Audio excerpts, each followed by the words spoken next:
En quoi l'OpenBIM est-il intéressant pour vous? Pourquoi? Comment les métiers de l'architecture, de l'ingénierie et de la construction dans son ensemble sont amenés inéluctablement à faire évoluer leurs pratiques? Le secteur de la construction fait face à de graves difficultés depuis plusieurs années. Et c'est un fait en France, l'industrie du bâtiment est marquée par une grande division des tâches, une grande variété d'intervenants, tout au long du cycle de vie de l'ouvrage bâti, ce qui implique une très faible interopérabilité de l'information technique transmise d'acteur en acteur. Avec les process papier actuels, les informations échangées peuvent donner lieu à des interprétations différentes, voire divergentes. Dans la plupart des projets, et malgré les progrès de la synthèse technique, beaucoup d'erreurs subsistent avec à la clé des non-qualités, des retards et des dépassements budgétaires.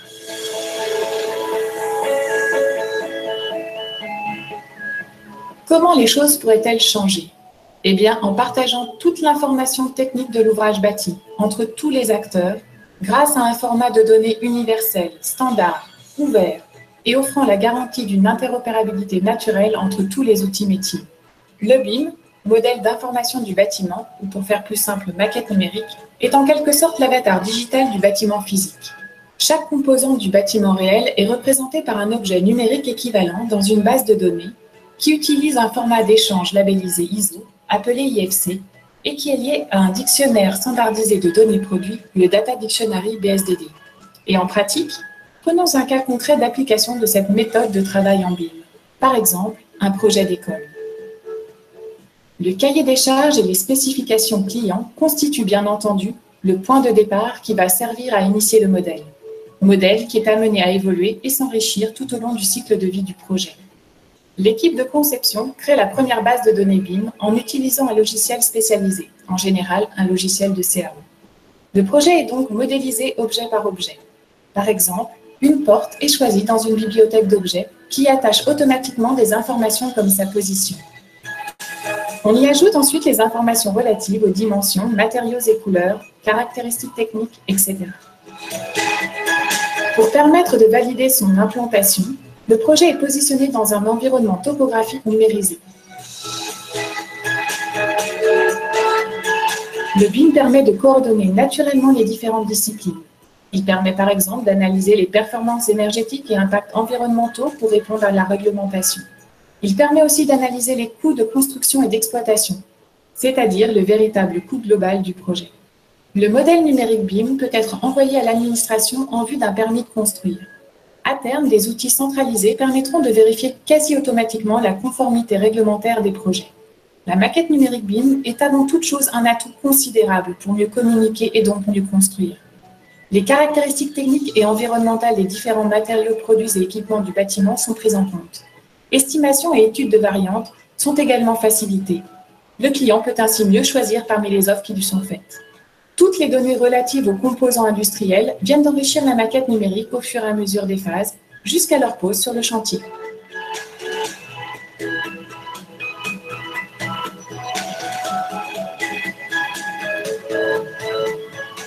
Vient la phase d'exploitation. Grâce à un terminal portable, le gestionnaire pourra identifier, par exemple, une porte défectueuse ou cassée à remplacer.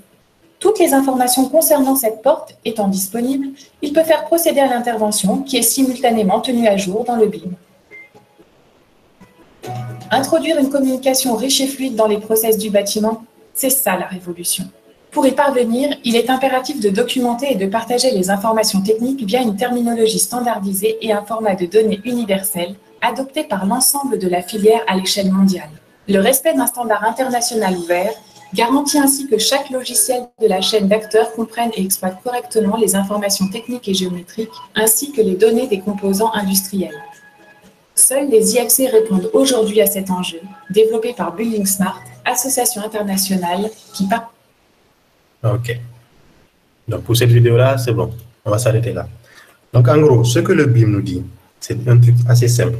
C'est qu'avant, on dessinait sur du papier.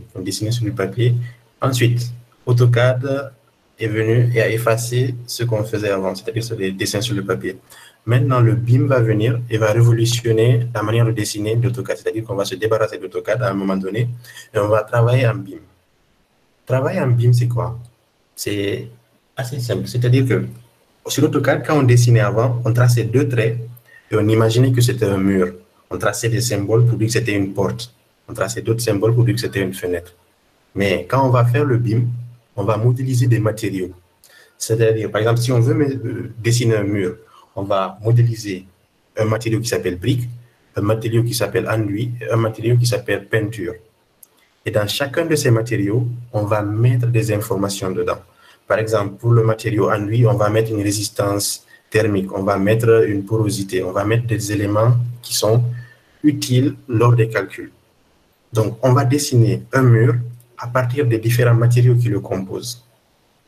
Ce qui fait que plus tard, si jamais on veut faire un calcul ou bien on veut savoir la quantité de chaleur qui va rentrer dans notre mur, n'importe quel logiciel que tu vas utiliser va être capable de pouvoir récupérer les informations que tu as mis dans le matériau en question. Je ne sais pas si vous voyez ce que je veux dire. Par exemple, une peinture, on va lui mettre une couleur. Les logiciels de rendu vont pouvoir travailler cette peinture, vont pouvoir utiliser la couleur-là et le matériau-là pour faire le rendu. Dans un poteau, on va mettre, par exemple, une résistance. On va mettre un type de ciment. Donc, les logiciels de calcul de béton armé vont pouvoir extraire ces informations-là à partir de la maquette BIM que vous avez faite. Donc, en gros, vous allez dessiner quelque chose sur Revit, vous allez dessiner un modèle sur Revit, et ce modèle-là, tous les autres logiciels qui travaillent en BIM vont pouvoir exporter les informations qu'ils ont besoin pour pouvoir faire leur travail. Pour être un peu plus précis, par exemple, un architecte qui va faire un modèle Revit, il peut le transporter sur Archicad, il peut le transporter sur SketchUp, il peut le transporter sur Lumion sans avoir à refaire le modèle. Un ingénieur qui fait son modèle sur Revit peut transformer ce modèle-là sur Robot ou sur les logiciels de calcul sans avoir à refaire la modélisation. Donc, en gros, vous allez faire un modèle et dans ce modèle-là, vous allez mettre toutes les informations nécessaires pour que les autres logiciels autour travaillent. Je ne sais pas si vous comprenez ce que je veux dire. L'idée du BIM, c'est ça en fait. C'est juste créer une maquette numérique et y mettre... L'idée du BIM, c'est ça, créer une maquette numérique, y mettre des informations et de ces informations-là, on peut aller naviguer sur tous les logiciels. OK? Jusque-là, j'espère que tout le monde a compris ce que c'est que le BIM, l'importance de cet élément-là. Ça nous permet de gagner en temps, ça nous permet de ne pas aller refaire le même travail plusieurs fois. OK? D'accord. Donc, maintenant que vous savez un peu c'est quoi le BIM, comment est-ce que ça travaille, je vais maintenant vous présenter quelques petits logiciels qui travaillent en BIM, c'est-à-dire des logiciels comme par exemple ceux-là. Je vais vous montrer mon écran là. Là, vous voyez que moi, j'ai Revit, j'ai AutoCAD, j'ai Robot, j'ai tous ces logiciels-là. En fait, tous ces logiciels-là travaillent en BIM. Ce sont des logiciels qui travaillent ensemble pour donner le maximum d'effet à mon travail. C'est-à-dire que j'ai un logiciel de topographie qui peut me récupérer la topographie exacte d'un terrain sans que j'aille sur le terrain. C'est-à-dire que tu vas utiliser les satellites de la NASA et les satellites de Autodesk. J'ai un logiciel qui va faire la planification de mon bâtiment sans pour autant utiliser, Microsoft Project. On va utiliser un logiciel qui va vraiment faire le calcul de notre bâtiment, qui va définir le plan, les étapes, ainsi de suite. Donc, je vais vous montrer ces logiciels-là petit à petit, un à un. On va faire le tour de ces logiciels-là, je vais vous montrer comment ils sont. Et par la suite, on va essayer de parler un peu de Revit. Donc, déjà, le premier logiciel que je vais vous montrer, ce sera celui-là.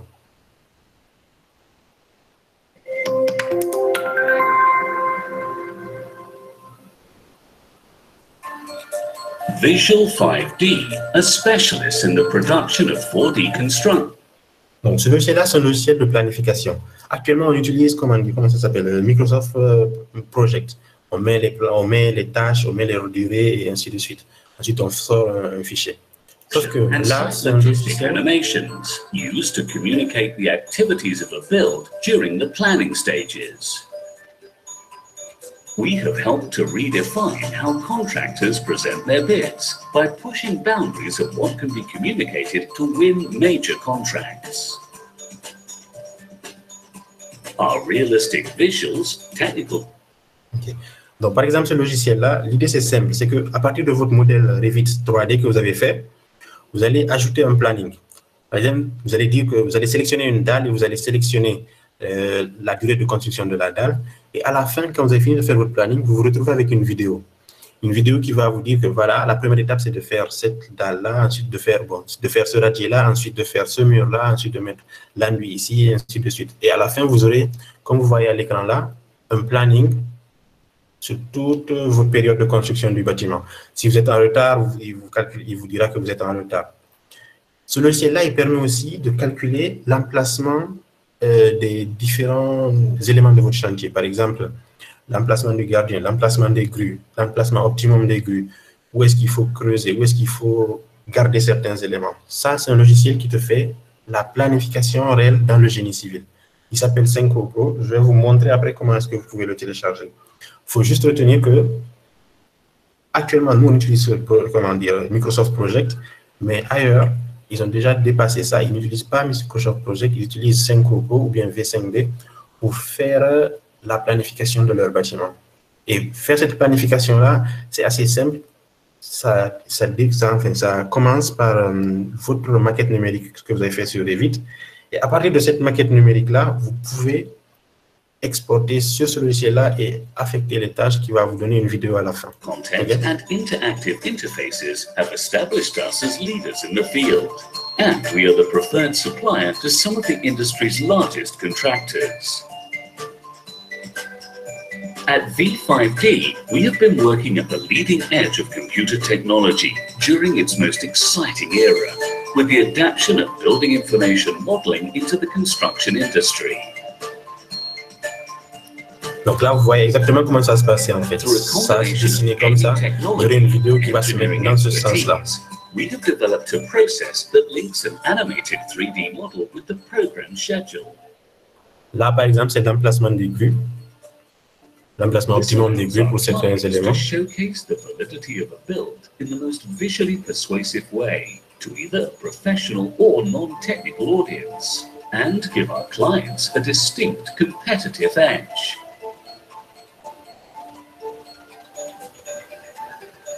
We can show alternative methods of construction. Ce qu'il faut noter aussi, c'est que ce logiciel-là, par exemple, il va vous permettre de faire la réalité virtuelle. C'est-à-dire que vous allez faire votre planning et ensuite, par exemple, votre client ou bien votre maître d'œuvre ou je ne sais pas, n'importe qui, vous allez lui mettre des lunettes virtuelles et il va voir l'état d'avancement du projet. À quel niveau est-ce que ça en est, ce qu'il faut faire. Mais il va le voir dans des lunettes, il va le voir en réalité virtuelle en fait.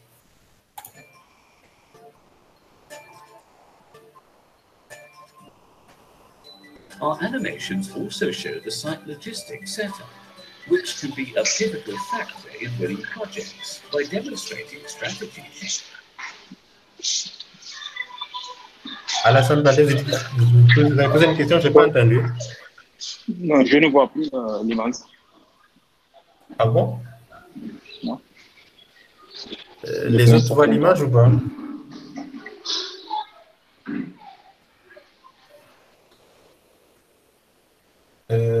Donc, faites une chose. Allez dans la liste des personnes et cliquez sur Hamza Diallo. Normalement, vous devez pouvoir la voir.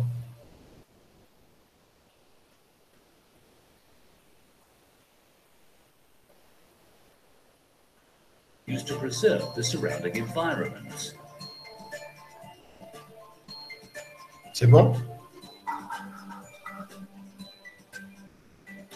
Often, contractors can explore Oui, ça va. Ça va. by addressing site constraints and showing methodology. Bon, vu qu'on n'a pas beaucoup de temps, je vais couper la vidéo. Vous comprenez un peu l'utilité de ce logiciel-là. C'est un logiciel de planning. Et c'est celui-là. Synchro Pro que vous voyez là. Je vais l'ouvrir en attendant. Donc, le deuxième logiciel que je voulais vous montrer, c'est celui-là. Archivisa. Ça aussi, c'est un logiciel BIM qui travaille avec Revit, qui travaille avec d'autres logiciels. Ça, c'est un logiciel qui étudie comment dire, la température qu'il y a dans votre bâtiment. C'est-à-dire qu'une fois que vous avez fini de modéliser votre modèle sur Revit, il va calculer en fonction des coefficients thermiques de chaque matériau la température qu'il va faire dans votre bâtiment. Et il va vous faire des propositions. Par exemple, agrandissez les fenêtres. Par exemple, mettez un auvent, ouvrez les persiennes, ou bien s'il y a trop de soleil, mettez des persiennes, ainsi de suite. En fonction de ce que vous avez, il va vous proposer quelque chose pour optimiser votre bâtiment. Encore une fois, ça va partir du modèle BIM que vous avez, de la maquette BIM que vous avez dessinée sur Revit. Quand je parle comme ça, on a l'impression que c'est compliqué de dessiner la maquette BIM, mais c'est aussi simple que de dessiner sur Archicad ou dessiner sur SketchUp. Les informations en général sont déjà préchargées, soit on les modifie, soit on les garde telles qu'elles sont déjà. La version 2 et plusieurs milliers d'utilisateurs, la version 3 d'Archivisa permet désormais de réaliser des études thermiques complètes et des prédiagnostics globaux du patrimoine existant. Okay. Autre chose aussi, ce logiciel, il permet de déterminer la durée de votre bâtiment en fonction des matériaux que vous avez mis, 99 ans, ainsi de suite. Il va calculer la quantité en fonction de la charge d'exploitation qu'il y a dans le bâtiment, la durée de votre bâtiment, et aussi, bien sûr, en fonction des matériaux.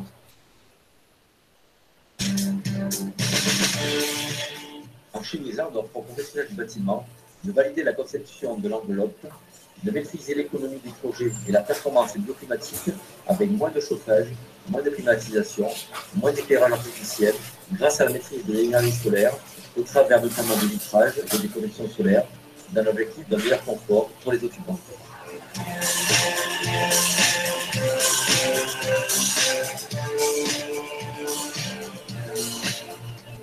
Outil bioclimatique par excellence, Archivisa nous accompagne pas à pas dans chaque prise de décision.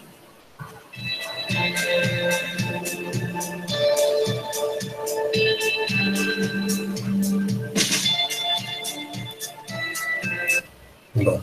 Je suppose que là, vous avez saisi l'idée. C'est un logiciel écologique qui va vous réduire vos dépenses énergétiques, qui va vous conseiller suivant la quantité de fenêtres à mettre sur votre élément. L'interface que vous voyez là, c'est l'interface de logiciel que je vous ai montré en premier, c'est-à-dire, comment dire, Synchro Pro. En bas là, vous voyez, c'est un élément 3D. C'est là qu'il faudra mettre, par exemple, votre maquette numérique de Revit. Et totalement en haut, ça ressemble à Microsoft Project. Ceux qui ont déjà utilisé Microsoft Project, c'est la même chose. En fait, il faut juste venir ajouter une tâche, début, fin, et ça va faire le diagramme de Gantt. Et à chaque fois que ça va faire un diagramme de Gantt, à chaque fois que vous allez mettre une tâche, vous allez sélectionner l'élément qui correspond, et à la fin, vous aurez une vidéo. Évidemment, il y a autre chose derrière qu'on peut faire, mais on ne va pas aborder tout ça. D'accord. Donc, un autre logiciel, c'est celui-là, Naviswork. Donc, si j'étais vous, moi, j'allais noter ces logiciels-là parce que tous ces logiciels-là, vous pouvez les avoir gratuitement pendant 3 ans. Et l'avantage, c'est que vous pourrez magnifier votre travail, faire en sorte que ce que vous faites soit vraiment, vraiment poussé par rapport à ce qu'on fait ici au Sénégal, par exemple. Là, c'est quoi? Naviswork, c'est un élément qui, comment dire, qui calcule les collisions dans votre bâtiment. Par exemple, quelqu'un a fait l'architecture, quelqu'un d'autre va faire la structure. Et on va assembler tout ça. Et s'il y a, par exemple, un fil qui va traverser un poteau, ce logiciel-là va détecter ça et nous dire ça. S'il y a, par exemple, un PVC qui est mal placé, qui, dans son chemin, va traverser un élément structurel ou traverser un truc, il va signaler ça et il va vous dire qu'il y a un problème. Il faut que vous augmentiez la longueur de câble et ces éléments-là. OK. Là, par exemple, il vous dit qu'il y a une collision. Là, il me dit que c'est trop proche. OK. Il détecte aussi autre chose. Il détecte, par exemple, les espaces d'ouverture des portes, du battant de la porte. Si vous ne mettez pas assez d'espace, il va calculer, il va savoir que la porte ne va pas s'ouvrir totalement. Ceux qui bricolent dans les toilettes, la font des toilettes très petites et la porte n'arrive même pas à s'ouvrir, ce logiciel-là va détecter ce genre d'éléments-là et va vous demander de faire des modifications.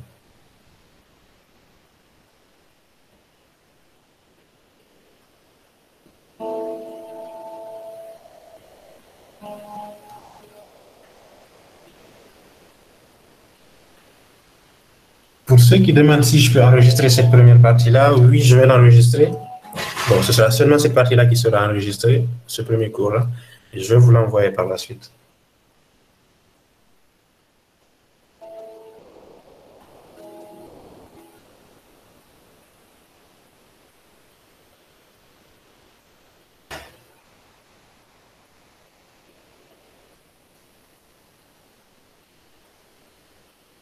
Bon, il y en a un qui n'arrive pas en fait à se connecter.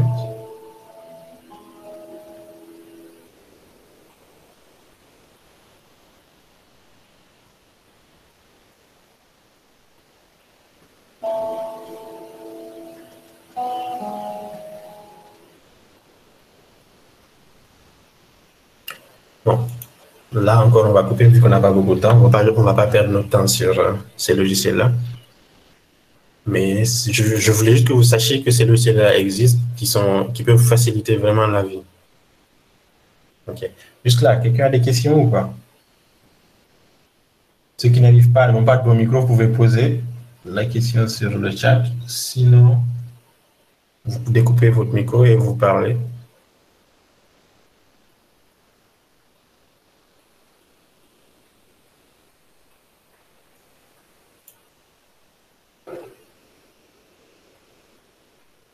Alors,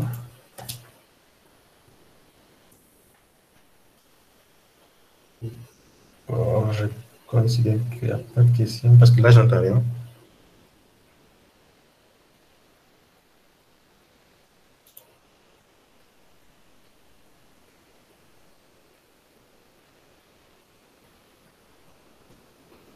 Ok, donc on continue.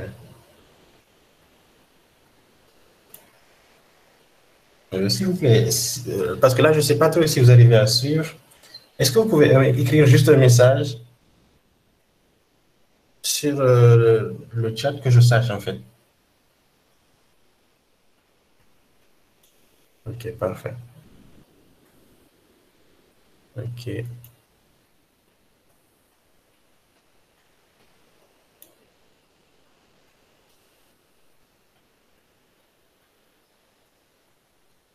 Ok, ça marche. Donc, on va continuer. On va maintenant parler de Revit. Donc, normalement, vous avez compris que le modèle qu'on fait sur Revit là, c'est un modèle BIM qui renferme des informations. Et ces informations-là peuvent être récupérées par tous les autres logiciels BIM. Ce qui veut dire que Revit, enfin, ce que Autodesk veut faire, c'est que Revit va devenir le centre de ces logiciels qui fabriquent, en fait. C'est-à-dire qu'à partir de Revit, on peut faire travailler plein d'autres logiciels.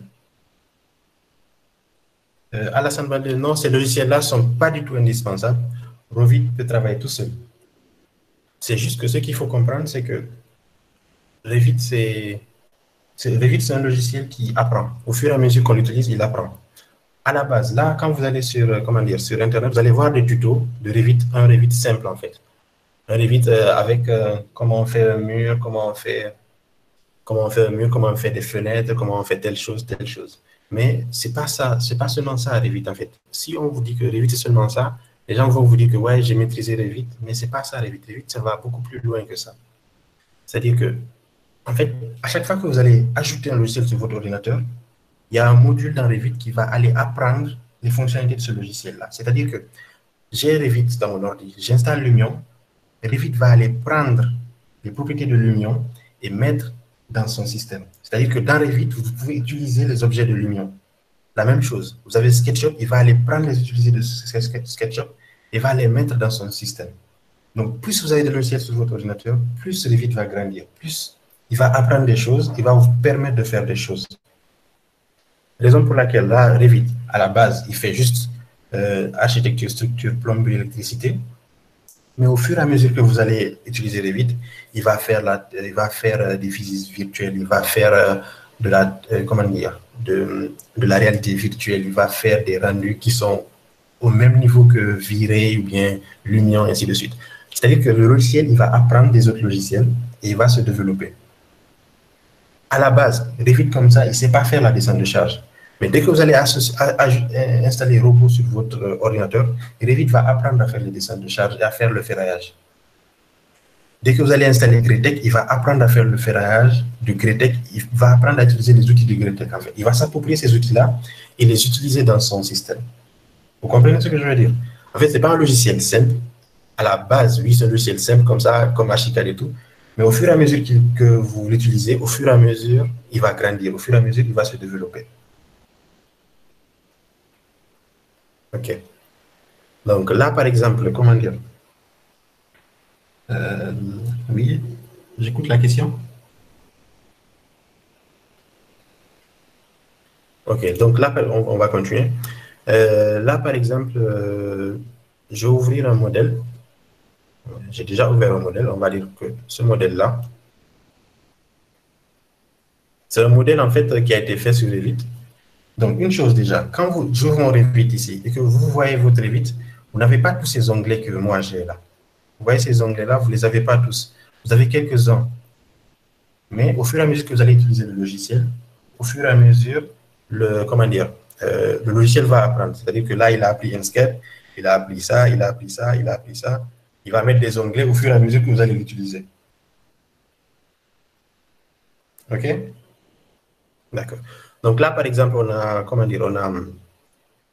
on a une petite 3D là, que je vais mettre ici. OK, ma machine commence à planter. Bon, vu que ça plante là, on va changer de...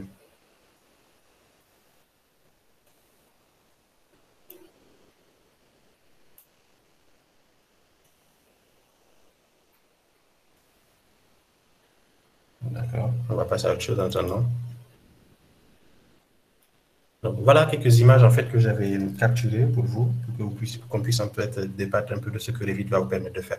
Là, c'est un modèle de rendu 3D de Revit. En fait, quand vous dessinez sur Revit, ça va apparaître comme ça. Quand vous faites vos réglages, vos ombres et tout, ça va apparaître comme ça en fait. Donc là, c'est pas quelque chose où il y a un rendu déjà fait. Ça, c'est juste le côté brut en fait de Revit. Je trouve ça déjà que c'est déjà assez intéressant. Donc ensuite, voilà. Le deuxième point, c'est que quel que soit le modèle que vous dessinez sur Revit, c'est-à-dire que si vous faites une 3D sur Revit, vous pouvez l'exporter sur AutoCAD. Elle va apparaître dans ce style-là. Et vous allez aussi avoir les plans, les différents niveaux, les plans, les coupes, tous les niveaux, vous allez les avoir sur AutoCAD. Ce sera vraiment, vraiment très précis. Pourquoi ça va être très précis? Parce que Revit a été fait par Autodesk et AutoCAD a été fait par Autodesk. Donc, le lien est facilité. Le lien est exact, en fait. C'est-à-dire le code qui transforme l'un en l'autre est vraiment précis. C'est différent des exports que vous prenez d'Archicad et vous envoyez sur AutoCAD. OK, donc je continue. À noter aussi que les outils qu'il y a sur AutoCAD se retrouvent tous dans Revit. La plupart des outils. C'est-à-dire que vous n'allez pas être dépaysé. Les outils que vous allez directement utiliser dans Revit existent déjà. Ce sont des outils que vous avez déjà eu à utiliser. Donc, ce diagramme-là, qu'est-ce qu'il nous dit? Il nous dit qu'au niveau de la conception, ça va prendre 50-80% du temps. Et ensuite, le reste, le temps va diminuer. C'est-à-dire qu'au début, quand on modélise notre maquette, c'est la partie la plus difficile. C'est la partie où il faut mettre les matériaux, il faut bien tout coordonner. Mais après, une fois qu'on a modélisé notre bâtiment, tout le reste se fera de façon automatique. Que ce soit les cotations, que ce soit les calculs, que ce soit la fabrication, la mise en page, que ce soit énormément d'autres choses, tout sera fait quasiment de façon automatique. Et donc, après, par la suite, une fois qu'on a modélisé le bâtiment, le reste, ça devient énormément facile. Ça devient juste de la présentation. Là, ce que vous voyez là, c'est la partie, comment dire, c'est la partie MEP de Revit. Ça va se présenter comme ça. Si vous faites vos systèmes VRV et ainsi de suite, vous allez avoir des éléments comme ça que vous pouvez colorer pour faire comprendre votre schéma. Bon, je sais que ça n'intéresse pas beaucoup de personnes ici, la VRV, mais il faut savoir que Revit peut le faire aussi. Donc, ça, c'est la même chose ici, c'est les canalisations et autres. OK. Ici, ce que cette image nous montre, c'est qu'à partir de notre modèle BIM, on peut avoir un plan de surface, le surfaçage, tout comme on peut avoir des fiches, on peut avoir des nomenclatures qu'on peut exporter sur Excel et les faire modifier. C'est-à-dire que les nomenclatures-là se feront automatiquement. Les longueurs, la hauteur des linteaux, les portes, les fenêtres, les matériaux utilisés, tout se fera automatiquement pour l'extraction des données. C'est-à-dire que vous allez faire un maîtrise de façon automatique. Il suffit juste de bien modéliser votre élément au départ et tout le reste se fera de façon automatique. Votre maîtrise se fera de façon automatique. Là, évidemment, c'est une étude thermique. Étude thermique. Là, c'est la partie électricité de Revit. Bon, je suppose que vous n'allez pas utiliser tout ça. Mais il faut savoir qu'une fois qu'on place la partie électricité avec les radiateurs et autres, sur Revit, vous allez les relier à un disjoncteur. Ce disjoncteur-là va calculer l'ampérage nécessaire pour votre bâtiment. C'est-à-dire que tout cela doit se calculer. Même pour la plomberie, en fait, vous allez avoir comment dire, les débits nécessaires, la rugosité des tuyaux, les pentes nécessaires pour pouvoir faire fonctionner votre bâtiment. Si jamais vous avez une nappe d'eau ou un reflux d'eau qui va se créer à cause de votre système, Revit va vous prévenir que ici, il n'y aura pas un écoulement laminaire, il y aura tel problème que vous allez avoir. Là, par exemple, c'est une étude solaire qu'on peut faire sur Revit. Tout ça, je vais vous montrer comment on le fait. Tous ces éléments que vous êtes en train de voir là, on va les faire un à un. Donc ici, on va juste positionner notre bâtiment sur une carte. On va dire que notre bâtiment est là. En fonction du nord et des points cardinaux, on va avoir le déplacement du soleil. Et ça, on peut en faire une vidéo, c'est-à-dire qu'on peut savoir comment est-ce que l'ombre va se déplacer et savoir comment est-ce qu'on va placer nos pièces. C'est-à-dire que nos pièces qui sont dans les zones éclairées, les zones sombres de notre maison, on peut les définir, en fait, on peut les étudier de cette façon-là. Ça, je vais vous montrer comment le faire plus tard. Là aussi, c'est une étude solaire. Là, c'est les caniveaux, comme je vous disais tout à l'heure. Vous avez les eaux chaudes, eau froide et évacuation d'eau usée. Tout ça, en fait, je ne sais même pas comment vous expliquer, en fait. Par exemple, le WC que vous voyez là, quand vous l'insérez, il vient avec ce trou-là. Et de ce trou-là, dès que vous cliquez dessus, il va vous dire que c'est une évacuation d'eau usée. Et vous allez faire le cheminement, vous allez dessiner jusqu'à ce que ça aille dans les caniveaux, jusqu'à ce que ça aille dans votre fosse septique. Et ça va vous dire si ça va se bloquer ou si ça va passer. Vous comprenez ce que je veux dire? En fait, c'est un logiciel intelligent qui va vous dire si vous avez fait des bêtises ou si vous n'avez pas fait de bêtises dans votre conception. Donc, tout ça, c'est MEP. Voilà. Donc, comme je vous disais, là, par exemple, c'est la partie des ponts de Revit. C'est-à-dire que vous allez modéliser un pont, vous allez faire les... Comment dire? Vous allez faire le dimensionnement, vous allez faire les cotations du pont, et il va fournir vous pouvez faire une vidéo, et il va fournir tout ce qu'il faut, tout ce qui va avec, en fait. En gros, vous pouvez avoir les profils en long, les profils en travers, exactement comme sur réalisé, sur le Covadis. Le Covadis, oui, c'est ça. Donc là, vous voyez le profil en long. Vous pouvez avoir les profils en travers aussi. Là, par exemple, c'est un peu plus architectural. C'est une coupe du RDC. Vous dessinez votre RDC, vous pouvez avoir l'élément 3D. Et ça, en fait, ça va se faire automatiquement. Ça, vous avez juste besoin de cliquer sur un seul bouton. Et ça va tout couper. Ça va vous donner exactement ce qu'il faut, comme ça, comme vous voulez que ça apparaisse. Donc, là, c'est la partie béton, par exemple. Quand vous modélisez votre élément en béton, je vous avais dit tout à l'heure qu'on peut visiter les éléments qu'on a fait. Donc, en fait, une fois que vous modélisez, vous pouvez faire une visite virtuelle de votre élément, savoir comment est-ce que l'ossature va se comporter. On peut poser des charges fictives dessus et Revit va nous dire si ça va tomber ou si ça ne va pas tomber. À la différence des autres logiciels où, par exemple, on ne sait pas si ça va tomber ou si ça ne va pas tomber. Sur Revit, quand vous faites une descente de charge et que vous finissez votre ferraillage, il va vous dire que ça ne va pas tenir. Globalement, ça ne va pas tenir, ça va tomber. Donc, voilà, ça, par exemple, c'est une étude thermique. C'est une étude au niveau des dalles. C'est la descente de charge, comment est-ce que ça va descendre, des moments, en quelque sorte, et les maillages. Là, c'est le ferraillage d'une culée de pont.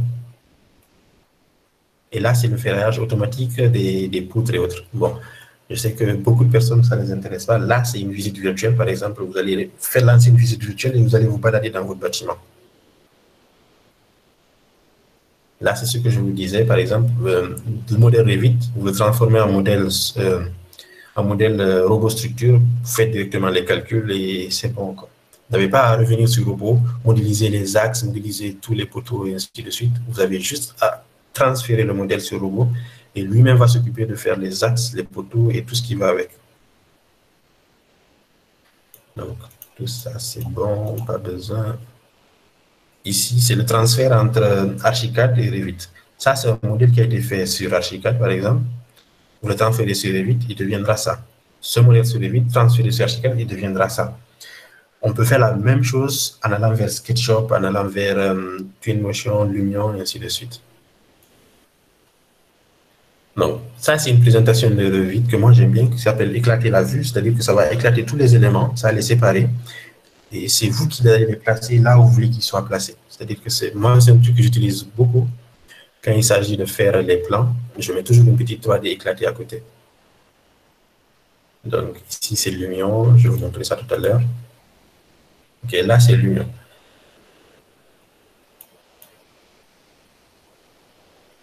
Là, c'est la partie métallique de Revit. C'est-à-dire que vous pouvez mettre les boujons, les boulons et ainsi de suite. Tous les éléments là peuvent être modélisés directement sur Revit. D'accord.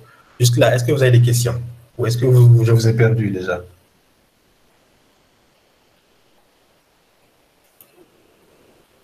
N'hésitez pas à répondre sur le chat. Hein. Si jamais je vous ai perdu ou si jamais je vais trop vite, vous me dites et je ralentirai. OK, parfait. Donc, il y a déjà 2 personnes qui disent OK, donc c'est bon. On va continuer sur une petite vidéo qu'on a là. Là, par exemple, c'est ce que je vous disais en fait sur les dimensionnements de Revit. Une fois que vous avez fini de modéliser votre bâtiment, donc je reviens au début. Ici, par exemple, c'est un modèle de sketch. En fait, vous allez dessiner une fois que vous allez dessiner votre modèle une fois sur Revit, vous pouvez le transformer en dessin en ligne, dessin de crayon, ainsi de suite. Ça se fait automatiquement. Ce n'est pas à vous de le faire, bien sûr. Ça se fait automatiquement. Donc là, par exemple, on a notre modèle. Je mets en RDC. Et si vous voulez faire une cotation, vous sélectionnez les murs que vous voulez coter.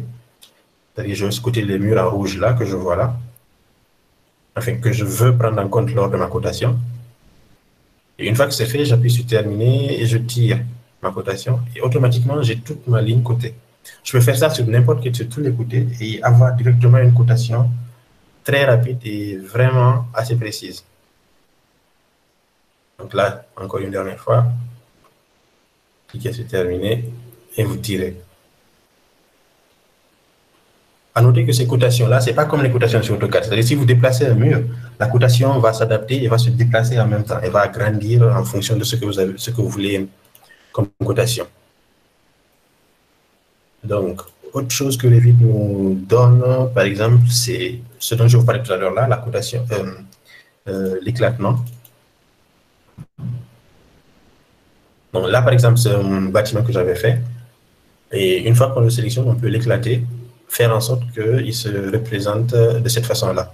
C'est un truc avantageux parce que chaque élément devient comment dire, indépendant de l'autre. En fait, on peut le déplacer, faire en sorte que ça soit présenté. Il suffit de cliquer sur un bouton pour que tout se rassemble et tout se mette au même endroit. OK. Ensuite, comment dire, là, par exemple, pour ceux qui utilisent les logiciels de rendu comme Lumion, comme Twinmotion ou comment dire, Viré, vous avez cet élément-là, c'est-à-dire que Revit, là, il a été mis sur le même ordinateur que Lumion. Donc, il a appris de Lumion. Vous allez lancer quelque chose dans Revit et vous allez ouvrir Lumion. Le modèle que vous avez fait sur Revit va se mettre automatiquement sur Lumion. Donc, ça c'est le BIM qui permet de faire ça parce que Lumion arrive à récupérer les informations qui sont directement dans Revit et arrive à les truquer. Là, ce que je voulais vous montrer, c'est que ça se fait en temps réel, en fait. Vous savez que des fois, en fait, il faut venir sur Lumion, faire des modifications. Si ça ne marche pas, revenir sur AutoCAD, sur Revit, changer certains, sur Archicad, changer certains éléments et ensuite revenir sur Lumion, faire plein d'allers-retours. Là, par exemple, dès que vous déplacez, par exemple, comment dire, cette bouteille-là, on remarque qu'automatiquement, elle se déplace aussi sur Lumion. Si vous déplacez une chaise, elle se déplace aussi automatiquement sur Lumion. Vous n'avez pas besoin de faire des allers-retours parce que les modèles sont connectés, les modèles BIM sont connectés. OK. Donc, autre chose aussi qui marche bien sur Revit, c'est que si vous dessinez votre, comment dire, votre maquette 3D en utilisant un plan AutoCAD, c'est-à-dire que vous dessinez votre maquette en la liant avec un plan AutoCAD. Si plus tard, dans, on va dire une semaine, on vous dit que ah, la toilette du plan AutoCAD elle est trop petite, il faut l'agrandir un peu. Vous changez les traits dans AutoCAD. Si vous ouvrez dans Revit, Revit va vous dire que, attention, le plan que vous avez utilisé sur AutoCAD pour faire la modélisation 3D a été changé. Est-ce que vous voulez accepter les modifications? Si vous acceptez les modifications, le mur qui correspondait à celui qui a été déplacé sur AutoCAD va aussi automatiquement se déplacer sur Revit sans que vous veniez à faire les changements. Donc, alors, vous faites votre modèle sur Revit, vous le liez avec le plan AutoCAD. Si quelqu'un modifie le plan AutoCAD, ou bien vous-même vous modifiez le plan AutoCAD plus tard, et automatiquement, sur Revit, ça va s'adapter. Vous n'avez pas à retravailler derrière, tout va s'adapter. Donc, on continue. Là, par exemple, c'est un rendu. C'est un rendu qui a été fait sur Revit. C'est pour vous montrer un peu la qualité du rendu que ça fait. Une fois que ça a appris comment faire les rendus, là, vous avez ici le plan. Et ici, c'est le rendu que ça donne.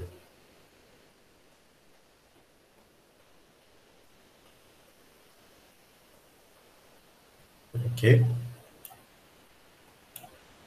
Donc, ensuite, qu'est-ce que je peux vous montrer d'autre? Voilà. Donc, ça, par exemple, ici, c'est un bâtiment. Normalement, tout le monde a ce bâtiment-là. C'est un bâtiment qui a été fait sur Revit. On va le prendre, on va l'enregistrer sous format SketchUp. OK? Donc là, on va l'enregistrer sous format SketchUp. Ça va faire son exportation et tout. Et ensuite, le fichier qu'on va ouvrir, on va l'ouvrir sur SketchUp. Ça va nous donner ce genre d'élément-là. Un instant.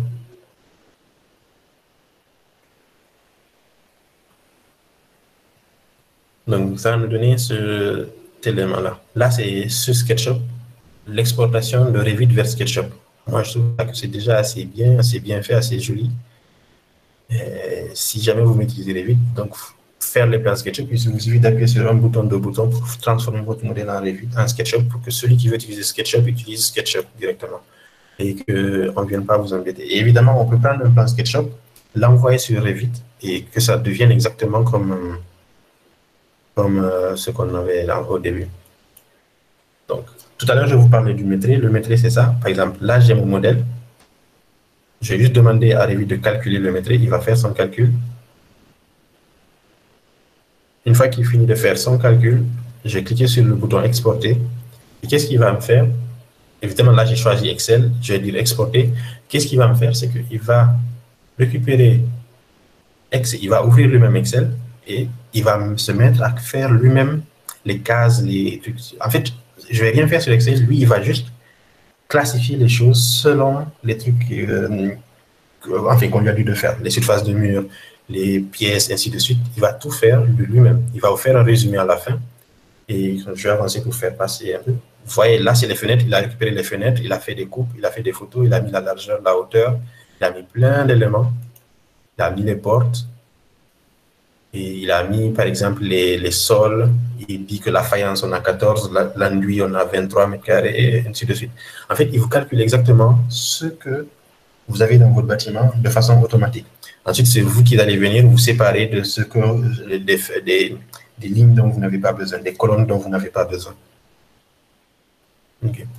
Donc, maintenant, on revient à ce que je vous disais.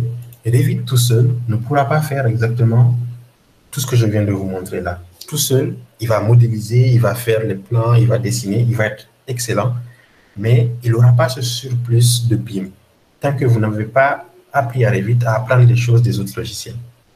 Vous comprenez ce que je veux dire? Je ne sais pas si vous voyez un peu l'idée qu'il y a derrière, qu'AutoCAD a derrière Revit.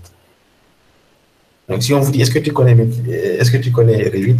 Oui, tu peux connaître le Revit de base, mais chaque mois, chaque semaine, il y a un nouveau truc qui s'ajoute à Revit, qui fait que Revit apprend de nouvelles choses. Jusque-là, des questions ou pas?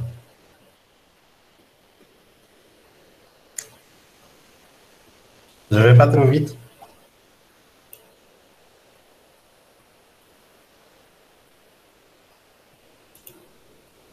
Ok, parfait.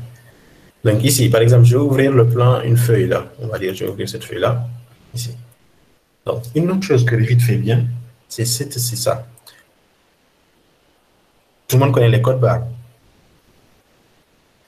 Là, par exemple, ça, c'est un modèle 3D de Revit qui a été fait.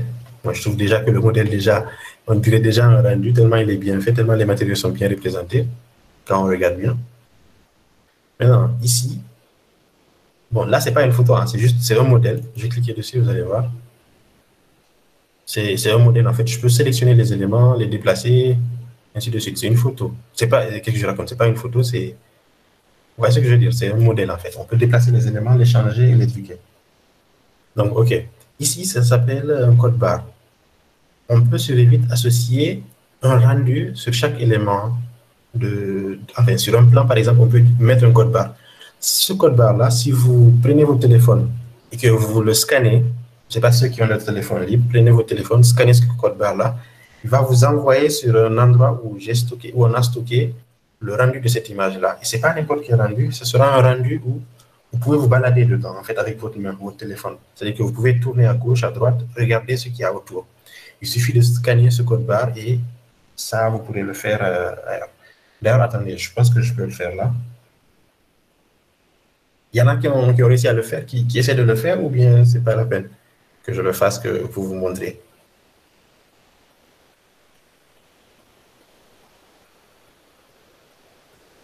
Ok, donc tu as juste à scanner, tu attends un peu si tu as une bonne connexion, tu vas voir, en fait, tu vas avoir un rendu de l'élément qui est là. Je pense que oui, tu vas être là, tu vas te situer à la porte et tu pourras voir tout autour de toi. Donc, je reste un peu sur le rendu là pour que vous puissiez le faire. Donc, si l'un d'entre vous réussit, vous me dites, et comme ça, on passe à autre chose, on continue.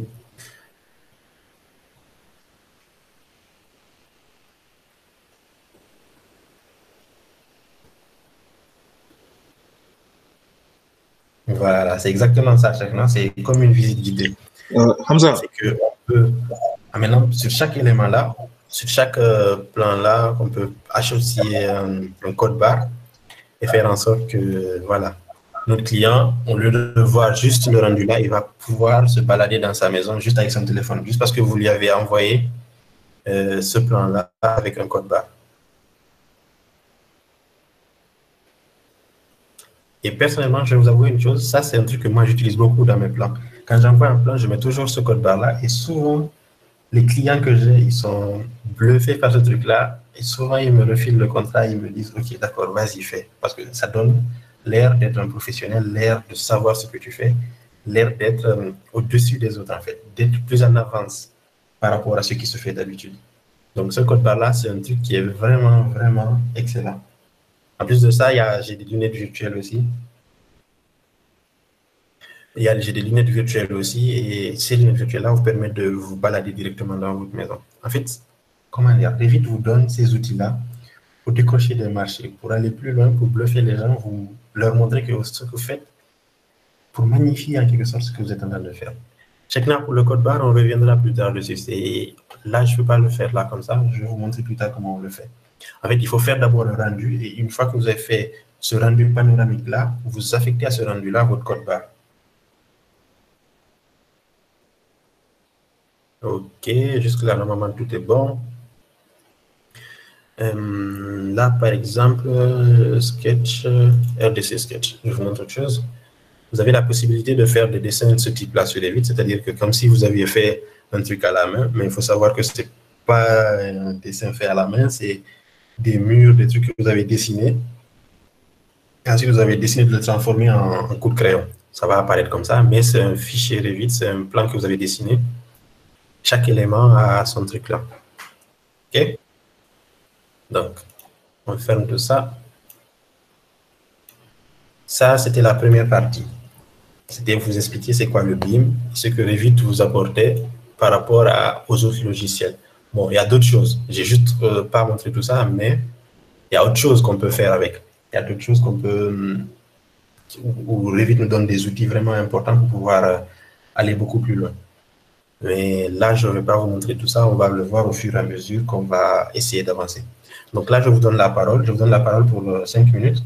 Vous me dites si jamais vous avez des questions, si jamais il y a des trucs que vous n'avez pas compris, je suis à votre écoute pendant les 5 prochaines minutes-là. Si vous avez des questions, si vous avez tout compris, si vous n'avez pas tout compris, vous me dites. Évidemment, vous débloquez votre micro, ensuite vous parlez. Si vous n'avez pas de micro, vous pouvez écrire un message, je le verrai.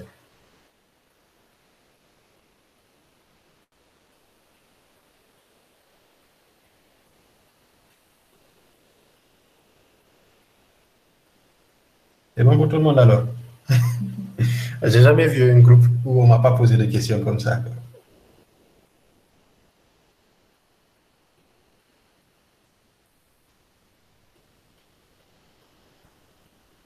Donc c'est bon. Eh bien.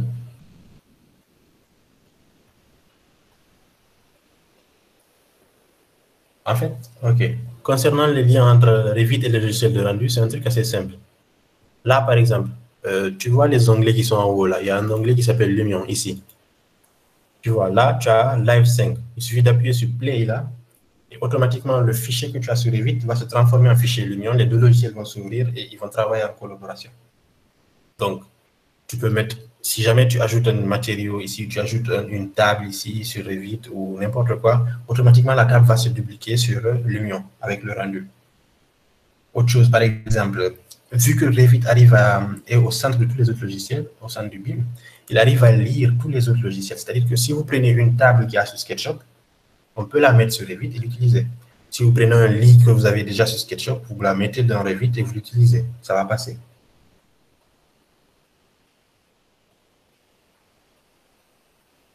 Vous avez répondu à ta question, Fatima?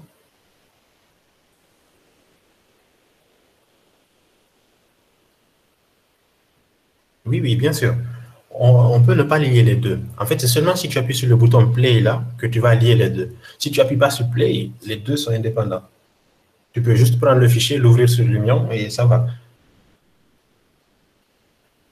Tu as juste en fait à cliquer sur le bouton Export là. Une fois que tu fais Export, ton fichier Revit devient un fichier.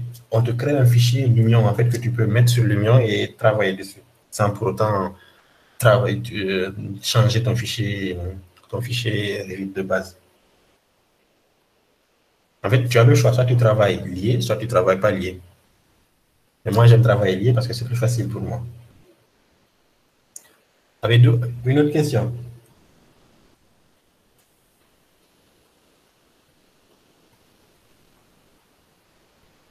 Alassane, tu n'as pas de question? Madame Aïda, vous non plus, vous n'avez pas de question? Cheikhna, Fatou?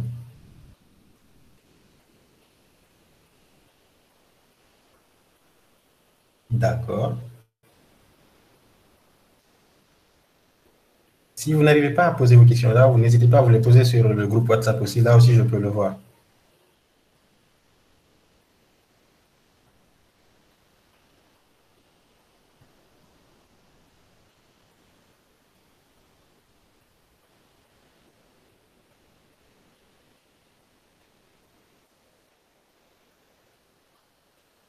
Bon, comment dire, Gates, si tu dis, si c'est important d'avoir d'autres logiciels 3D, même si on ne les utilise pas, bon, ça dépend. Là, par exemple, comme je vous disais, ici, par exemple, si tu vois ce logiciel-là, virer, tu vois ici, Revit a appris de virer. Ça a appris comment faire les apparences, comment faire le soleil de virer, comment faire comment faire la résolution, les matériaux, et ainsi de suite. Donc, tu n'as pas besoin d'un truc de virer. Virer, c'est une extension qui va s'ajouter à Revit. Okay? Maintenant, si par exemple, tu as Lumion, Lumion, c'est important de l'avoir parce que tu peux faire par exemple des vidéos, mais tout ce que tu peux faire sur Lumion, tu vas le faire sur Revit aussi. Mais il faut savoir que Lumion, c'est un logiciel spécialement fait pour les rendus et les vidéos. Donc, quel que soit le niveau que Revit va atteindre, à un moment donné, tu as plus de capacité avec Lumion. Donc, Cheikhna, pour ta question, est-ce qu'on peut avoir des éléments réels de géographie? Oui, on peut aller récupérer une topographie d'un terrain, une topographie précise d'un terrain, c'est-à-dire avec le haut, avec les niveaux, avec toutes les nivellations, et l'importer sur Revit avant de travailler dessus. D'ailleurs, quand on va faire la topographie, on va importer un terrain d'un autre, avec les satellites, on va importer un terrain et on va travailler sur ce terrain-là. Normalement, un terrain importé, on peut prédéfinir les remblais, les déblais qu'on va faire dessus.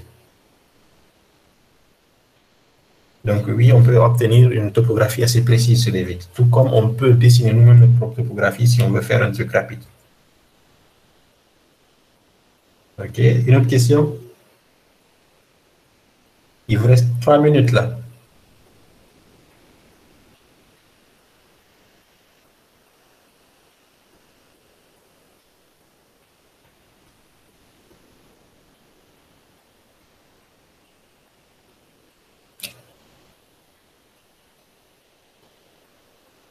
Alors? En fait, je veux pas brusquer les choses. Hein. Il faut que les 3 minutes là au moins finissent pour qu'on puisse avancer. Parce que là, je commence à sentir ma gorge déjà, quoi. Vous voyez?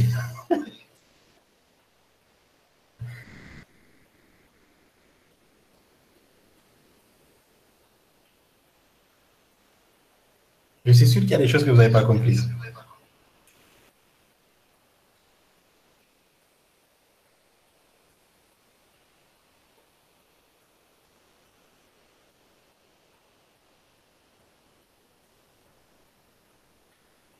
D'accord, ok.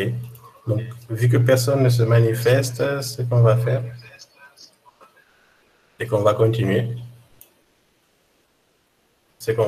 On va voir juste qu'on peut... Allez. Donc, maintenant, on va parler de l'interface de Revit. Donc, déjà, hop, je reviens à groupe 10.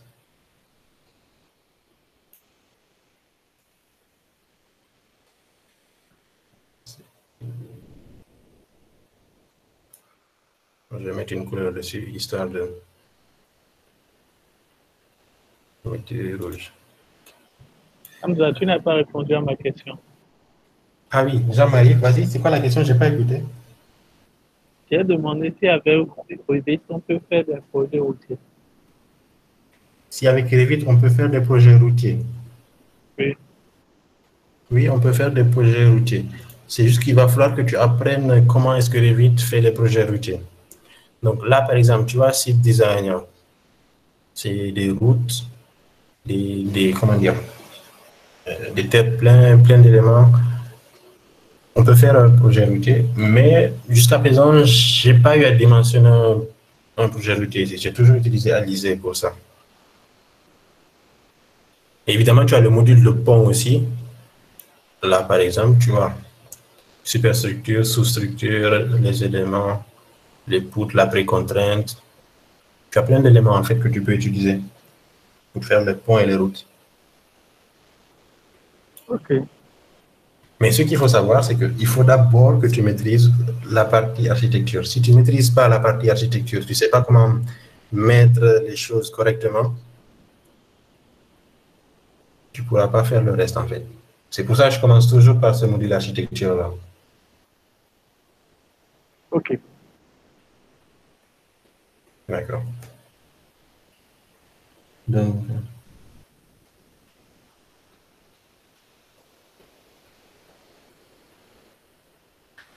Donc, Alassane, comment dire, pour les logiciels, je vais te les écrire. Je vais vous faire une liste avec les logiciels et à quoi ils servent.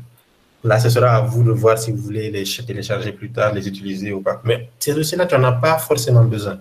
C'est juste pour te dire que nous, ici, on se contente du minimum, alors qu'ailleurs, ils sont déjà beaucoup plus loin. Ils utilisent des trucs beaucoup plus perfectionnés. Donc, autant savoir que nous aussi, on peut les utiliser, que ces logiciels-là existent. C'est pour ça, à titre informatif, que je vous les ai donnés.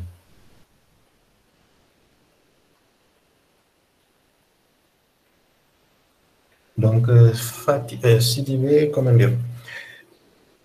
Donc, pour faire les coupes, Revit fait vraiment les coupes, elles sont excellentes. Moi, personnellement, les coupes que je vois, elles sont vraiment très, très bien.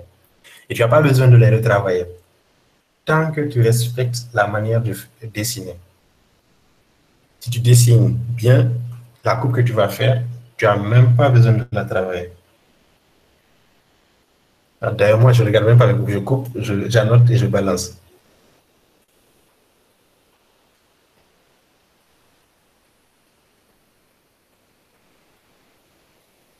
En plus, autre chose que Revit peut faire, si jamais tu as une coupe et que tu as un truc que tu veux cacher ou un truc que tu veux changer, c'est simple, tu utilises comme les outils AutoCAD qui sont des traits ou des trucs, tu dessines dessus, sur ta coupe, et ça s'adapte en fait.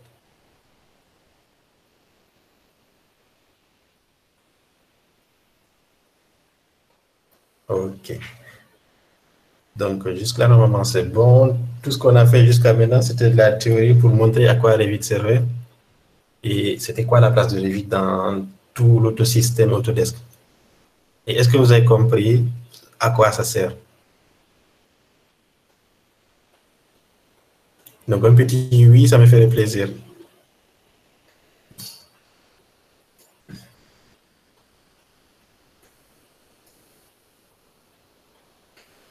OK, parfait. Donc, maintenant, on va parler de l'interface de Revit. Là, pourquoi je mets cette photo-là? Parce qu'il y a deux interfaces. Il y a celle-là, comme ça. Donc, la plupart d'entre vous ont cette interface-là. Et il y a celle-là. Celle-là, c'est à partir de Revit 2019 ou 2020, je pense, que ça a été mis en place. Ça a été changé.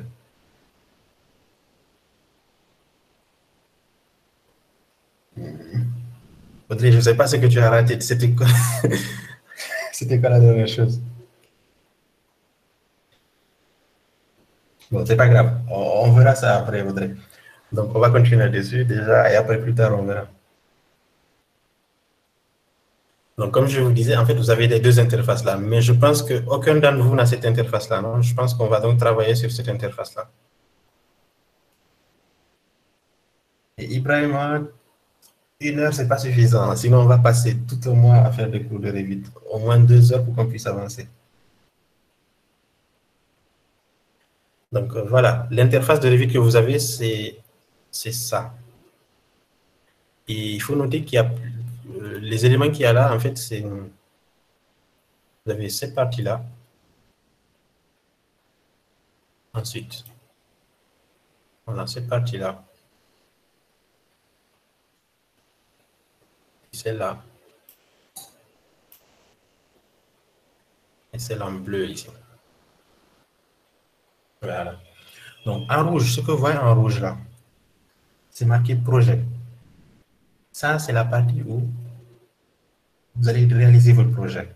C'est-à-dire qu'à chaque fois que vous allez dessiner un projet, ces éléments-là vont être là. C'est-à-dire ces projets, les 4 derniers projets que vous avez dessinés vont se retrouver ici. OK? Donc, vous faites un projet, il y aura les 4 ici. Si vous faites un 5e, le dernier va disparaître. OK? La partie projet, c'est ça. Vous avez ouvrir, nouveau, et ensuite vous avez des gabarits en bas. Les gabarits, c'est quoi? Vous avez gabarit de construction, gabarit architectural, gabarit structural, électricité, ainsi de suite. Ça vous permet de travailler dans un certain domaine. Revit, comme vous avez pu le constater, c'est très lourd.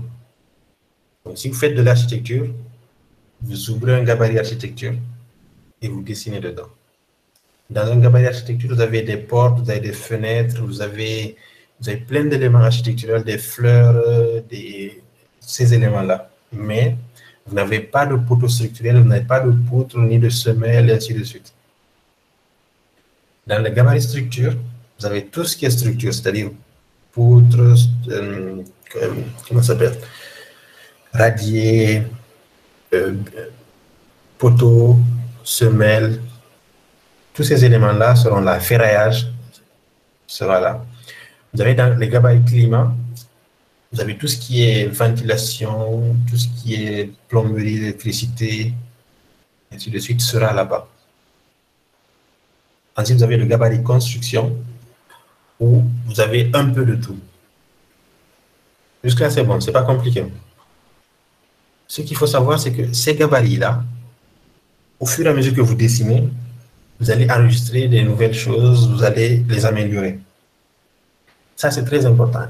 Par exemple, il y a des sociétés qui sont spécialisées pour vendre des gabarits. Un gabarit, un bon gabarit architectural, il se vend facilement dans les 700 €. Donc, si vous pouvez faire un bon gabarit, vous pouvez aller le revendre. Ça, c'est à vous de voir. Mais il faut savoir que le gabarit, une fois que vous avez fait tous les réglages, vous avez mis toutes les portes, vous avez mis toutes les fenêtres qui vous intéressent et que vous enregistrez, si vous avez un projet, il suffit d'ouvrir le gabarit et vous dessinez. Ça ne vous prendra pas du tout de temps.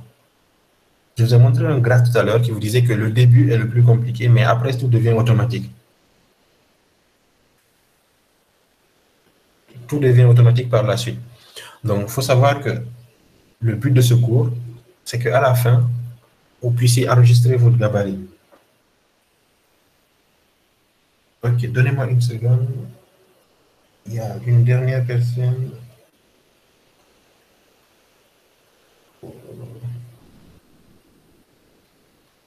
Attends. Il y a une personne qui n'arrive pas à se connecter, je viens de le remarquer en fait. Je vais juste lui envoyer le code.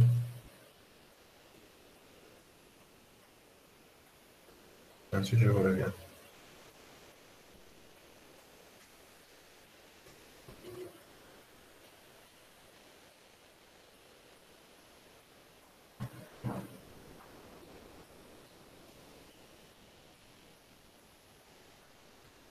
Voilà.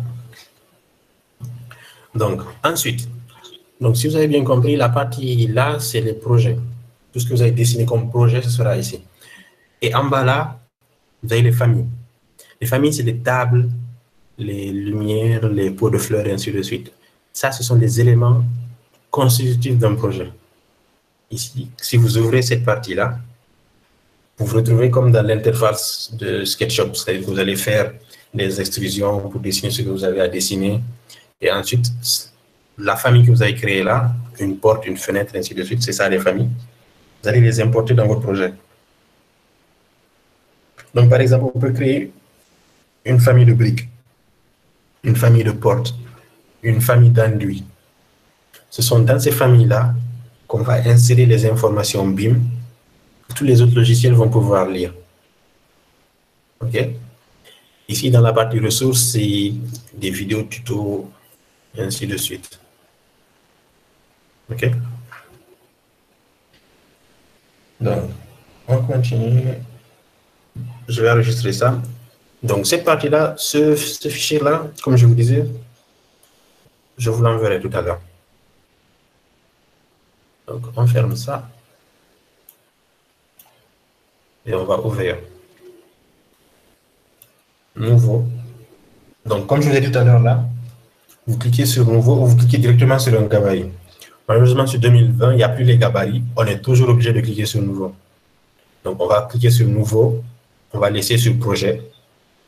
Et on va faire ouvrir. La même chose pour vous. Quand vous faites un nouveau, ils vont toujours vous demander si c'est un projet ou si c'est un gabarit.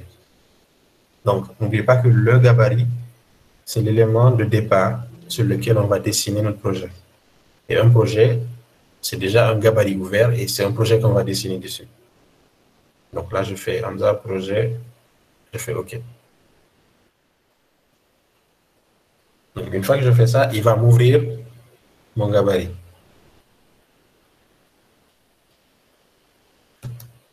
Et surtout, vous me dites si je vais vite.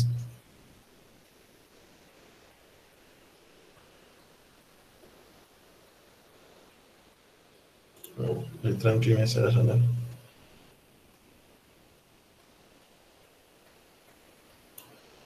Donc, oui, il est possible d'envoyer un gabarit. Il est possible de prendre son gabarit, de donner à quelqu'un pour que l'intéressé l'utilise. Et évidemment, il faut que les gabarits correspondent. C'est-à-dire, si tu es sur 2018, tu dois avoir un gabarit 2018. 2019, tu dois avoir un gabarit 2019 ou inférieur. Mais on peut partager les gabarits. Donc, on applique sur projet.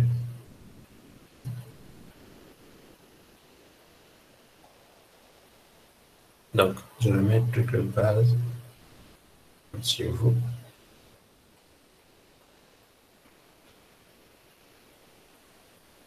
Hamza, tu peux nous montrer comment tu as nommé les gabarits là? Pas compris. Oui, ça ce sera pendant le cours en fait. Là, c'est juste qu'au début, là, tu n'en as pas besoin. Là, je vais juste vous parler de comment dire, le truc de Revit, là, les interfaces. Et après, on va passer à, quand on va faire le projet, tu vas voir en fait comment on modifie le gabarit, comment on l'enregistre et tout. OK? OK. D'accord. Donc là, comme je disais, en fait, là, c'est l'interface de Revit. Quand vous allez ouvrir votre Revit à vous, vous avez ça. Vous avez cette partie-là, propriété, et cette partie-là, arborescence de projet. Je vous conseille de toujours prendre l'arborescence de projet, de sélectionner, déplacer et l'accrocher totalement à droite, de sorte qu'on puisse avoir les propriétés à part, l'arborescence de projet à part. OK? Bienvenue, Philomène. Tu es arrivé pas au mauvais moment, au bon moment. Tu as raté toute la théorie, mais bon, c'est pas grave. Donc, on continue.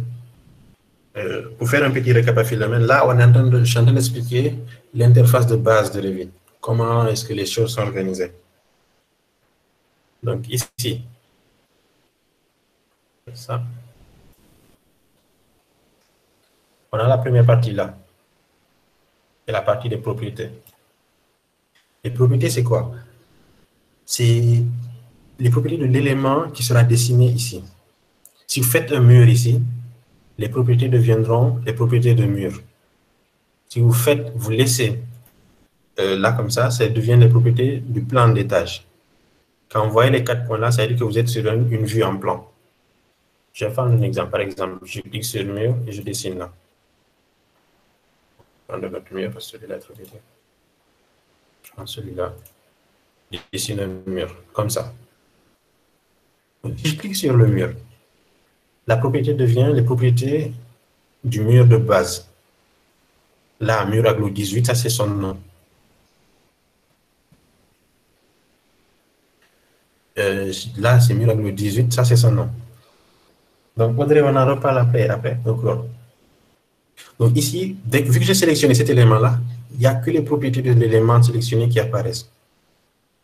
Ici, il y a les lignes de justification, les contraintes inférieures, jusqu'où le mur va, et ainsi de suite. La longueur du mur, la longueur, la surface et le volume du mur. Ça, ce sont ces éléments-là. Ce sont les propriétés du mur. Donc, la première chose à noter, ça, ce sont les propriétés de cet élément sélectionné. Si je sélectionne, par exemple, cette ligne-là qui est une coupe, ça devient les propriétés de la coupe. OK? Si je sélectionne juste le plan, ça fait les propriétés du plan. Donc, ça, ce sont les propriétés de l'élément que vous sélectionnez. Ça, c'est clair. Il n'y a pas d'ambiguïté là-dessus. OK. Ce deuxième point-là, ici, on a l'arborescence de projet. Pour la majorité d'entre vous, vous avez l'arborescence de projet juste en bas ici. Mais comme je vous dis, déplacez-la, mettez-la ici. Ça fait mieux, c'est mieux en fait pour travailler. Parce que là, on a les propriétés à gauche, on a l'arborescence du projet à droite. Donc, on a les plans d'étage, c'est-à-dire que c'est chaque niveau. On a les plans de plafond. On a les vues 3D. On a les élévations. Et on a les coupes. OK? Ça, cette partie-là, c'est tout ce qui est relié aux vues que vous avez créées. Donc, si vous avez créé un niveau RDC, ça va apparaître. Niveau R+1, ça va apparaître. Niveau R+2, ça va apparaître. Une vue 3D, une coupe. Tout ce que vous allez créer comme vue, ça va apparaître à droite. Donc, à gauche, on a les propriétés de l'élément sélectionné. À droite, on a tout ce qui est nécessaire pour voir le projet dans n'importe quel angle. Évidemment, on a les feuilles aussi. On a les légendes qui sont là. Et on a aussi les nomenclatures. C'est-à-dire tout ce qui est nomenclature de portes, de fenêtres, ainsi de suite.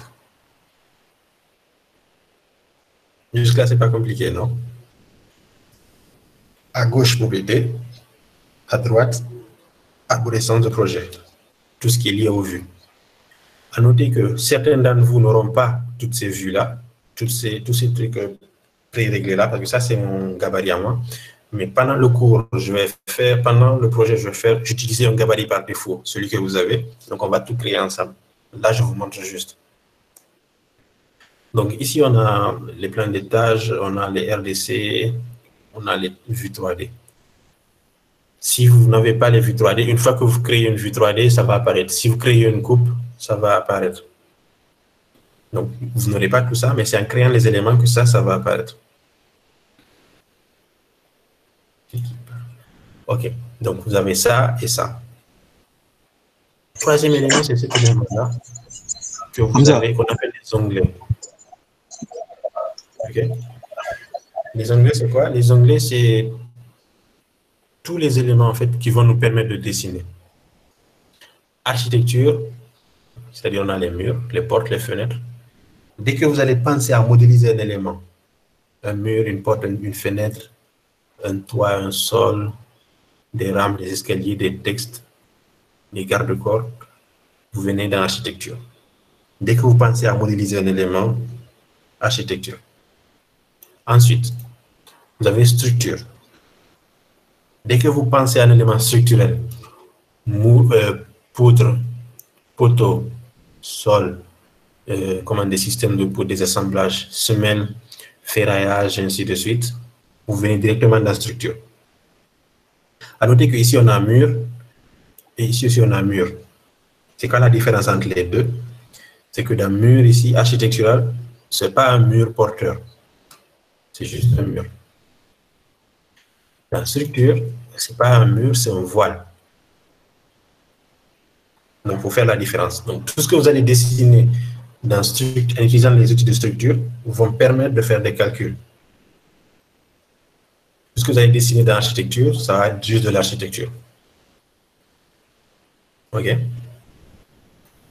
Donc, je passe sur acier, je viens en système. Système, c'est quoi? C'est les gaines. Bon, là, c'est l'air conditionné, c'est-à-dire le gainage, la bouche d'aération, les gaines flexibles, et ainsi de suite. Ça, c'est l'air conditionné.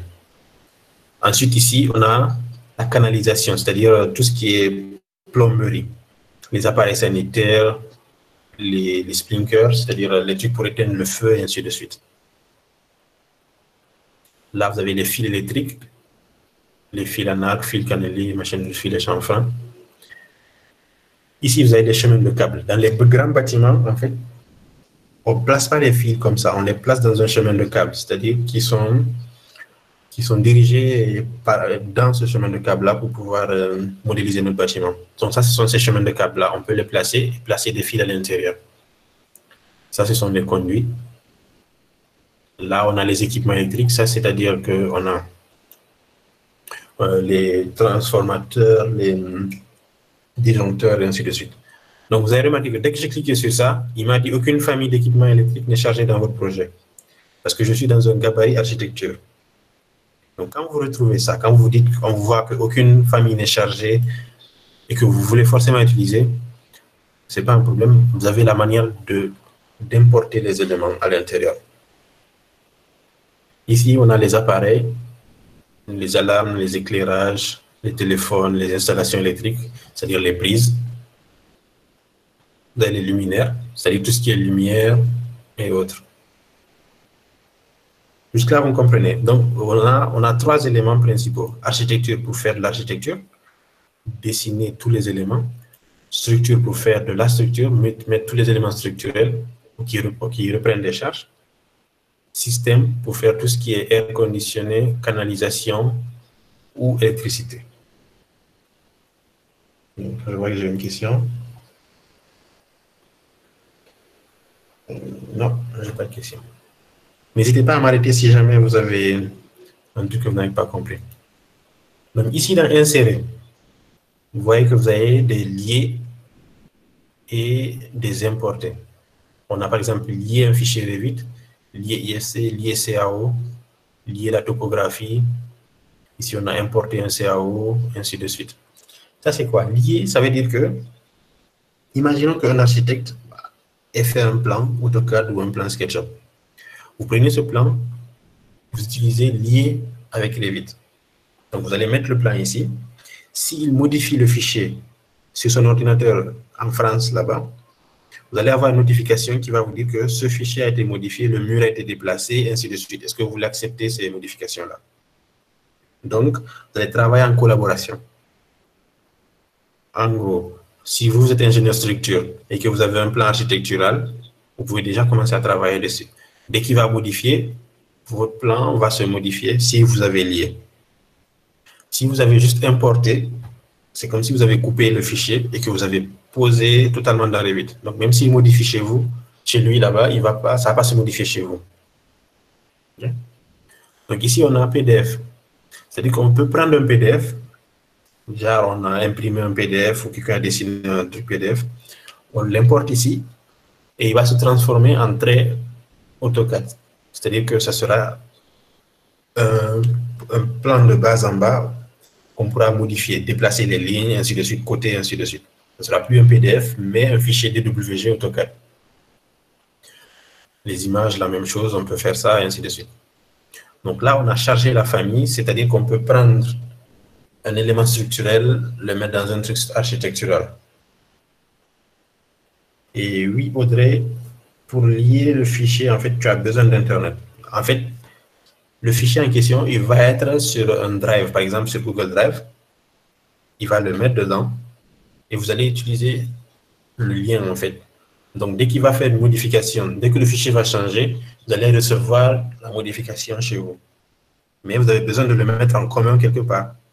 Ça, il faut un drive. OK. Donc, on continue. Charger la famille, ça vous permet de mettre des éléments dans votre Revit, c'est-à-dire de venir chercher des portes, des fenêtres, ainsi de suite, et de les ajouter dans votre gabarit. Ensuite, à noter, c'est tout ce qui est cotation, texte, zone, et ainsi de suite. Tout ce qui est fait pour annoter, quoi. Vous avez la partie structurelle par là, c'est-à-dire les sens de portée de dalle, et ainsi de suite. Vous avez les numéros de marche. Vous avez les textes, les zones, les composants. Composants, c'est pour faire les légendes.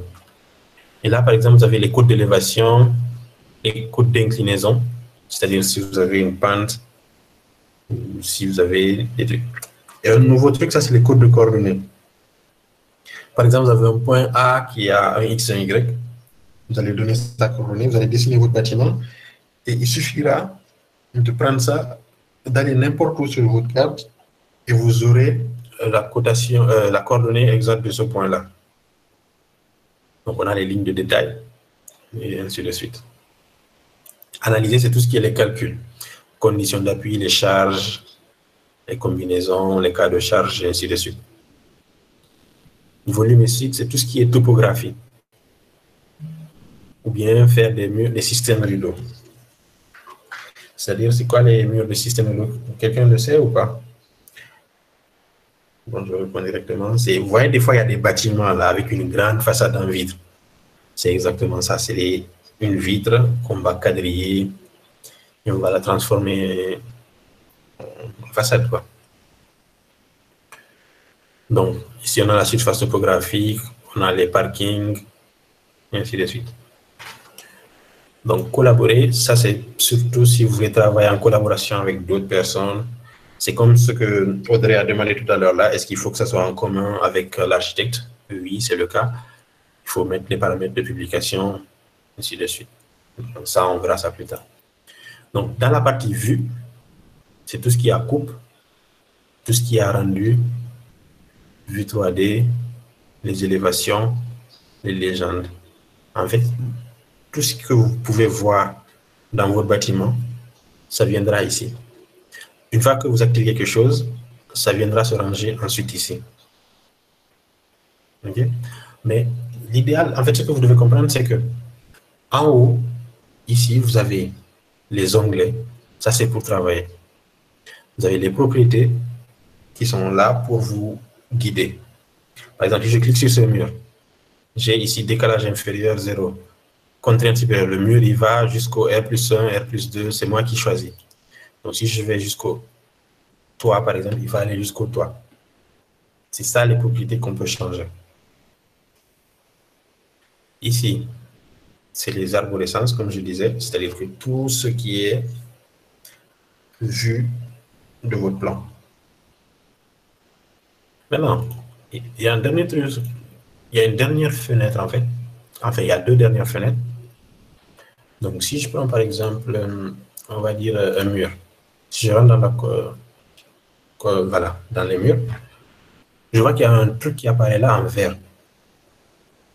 Ok, ça, c'est, comment dire, c'est la fenêtre qui va vous permettre de placer les éléments. Donc, j'ai cliqué sur un mur. Donc, je veux qu'il aille vers la hauteur, qu'il aille jusqu'au niveau que je veux, R+2. Je veux que ça soit chaîné, c'est-à-dire que je décale, que je dessine au fur et à mesure, ou qu'il y ait un décalage. C'est moi qui vois. Mais ne vous inquiétez pas, tous ces trucs-là, on va les utiliser au fur et à mesure qu'on va faire notre projet. Là, je vous présente juste l'interface. Et ensuite, le dernier point, la dernière fenêtre, c'est celle-là. Là, vous avez l'échelle.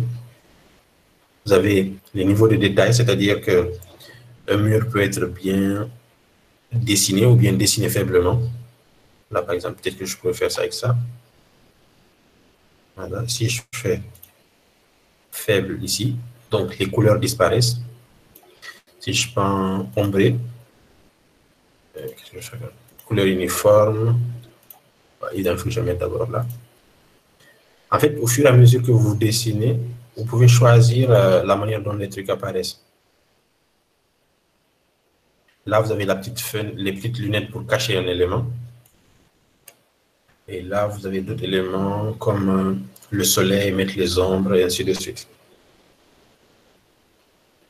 Donc, retenez bien que ce sont les 4 zones, les 5 zones, on va dire, qu'il faut que vous gardiez un œil dessus pour pouvoir modéliser. Et si jamais une de ces zones disparaît, vous venez dans Vue, ça c'est très important, vous venez dans Vue, interface utilisateur, et ensuite vous le cochez ici. Disons que propriété a disparu. Si propriété a disparu, je ne sais pas comment je fais pour augmenter la taille de mon mur. Donc, je viens dans Vue, interface utilisateur, et je coche propriété pour que propriété réapparaisse. Même chose pour l'arborescence de projet. Si je veux qu'il apparaisse, l'arborescence de projet est là. Je clique dessus et il réapparaîtra. Donc, notez ça quelque part. Vue, interface utilisateur. Ensuite, vous cochez ce dont vous avez besoin qu'il apparaisse. C'est très, très, très important. Parce que souvent, on me dit, ah, Hamza, j'ai perdu les propriétés, j'ai perdu ça, je ne sais pas comment est-ce qu'ils apparaissent. Donc, si je t'avoue, je les noterai dès maintenant. Donc, on en a fini avec l'interface de Revit. Donc, on va passer à autre chose. Ici, Revit s'enregistre sur votre disque dur. Revit s'enregistre sur votre disque dur. Et il y a un chemin où il met ses bibliothèques, ou bien il met ses gabarits. Si vous ne connaissez pas ces chemins-là, vous risquez d'avoir des problèmes plus tard. Donc, ce chemin-là, la même chose que vous avez noté tout à l'heure, là, vue et arborescence, interface utilisateur, on va faire la même chose ici. Donc, vous allez dans vos disques C. Si vous avez programme data, c'est bon. Si vous ne l'avez pas, vous allez dans affichage, vous faites élément masqué. Donc, programme data va apparaître. Vous cliquez sur programme data. Ensuite, vous allez dans Autodesk. Puis, vous allez dans Revit, RVT et le numéro de votre version. Cliquez dessus. Et dans Librairie et France. Là, maintenant, vous avez vos bibliothèques. Vous avez les cartouches, vous avez les fenêtres, les garde-corps, les plantes, les portes, les poteaux, et ainsi de suite. Si vous voulez acheter des choses dans votre garde-corps. Je ne te suis pas. Pardon? Quand on va dans programme data, on fait quoi? Programme data. Oui. Ensuite, Autodesk. Ensuite, RVT avec le numéro.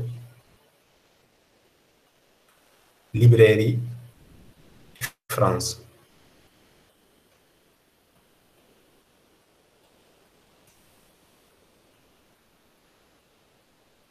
C'est bon? Donc, une fois qu'on est là, c'est la bibliothèque de Revit, en fait. C'est cette bibliothèque-là, c'est là que vous venez ajouter vos éléments. Si vous voulez que Revit les prenne en compte. Évidemment, vous pouvez les laisser aussi sur votre bureau, c'est vous qui voyez. Donc, je vais faire ça.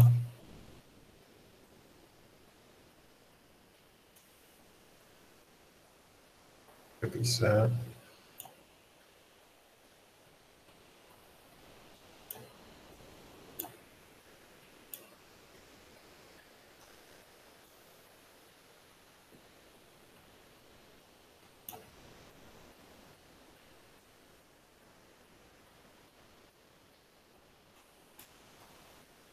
Donc, c'est ça, le chemin, si vous voulez le noter.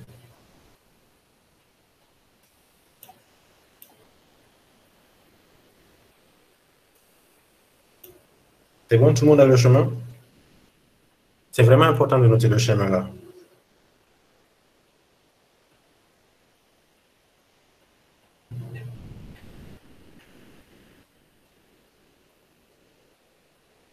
D'accord. Qui n'a pas France dans sa librairie? Si tu n'as pas France dans ta librairie, c'est que tu as mal installé ton Revit.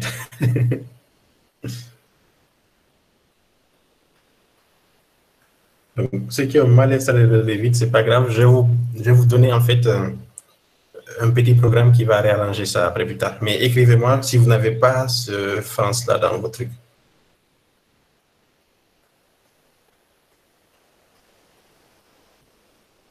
Donc, le deuxième point, on revient un peu en arrière et au lieu de rentrer dans librairie, on rentre dans template et ensuite dans France. Donc là, vous voyez qu'il y a tous les gabarits ici. Donc, Jean-Marie, si tu veux renommer un gabarit, tu le renommes ici. Tu fais clic droit et tu renommes le gabarit. Mais il faut noter le chemin d'accès. C'est ça le plus important parce que les gabarits, vous allez les enregistrer là-bas.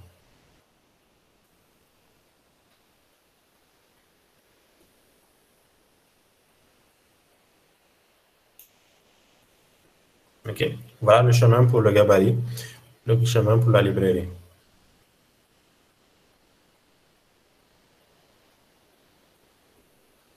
C'est bon, tout le monde a noté ça aussi.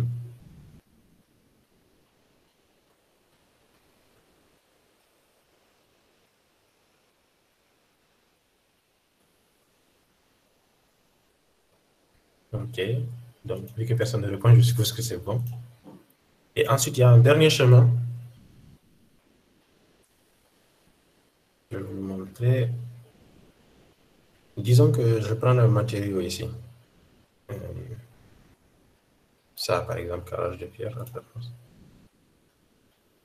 C'est filet. Et je prends les galets bleus. Donc ici, ça, ce sont les matériaux qu'il y a dans Revit. L'apparence, elle est là. Je vais faire ça. Une apparence comme ça est composée de deux images. Bon, tu n'as pas fini de noter, je remets ça.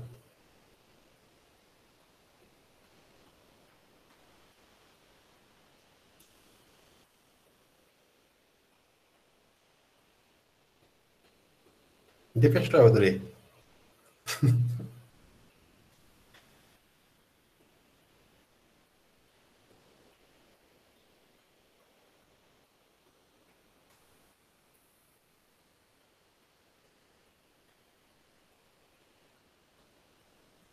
Audrey, c'est bon?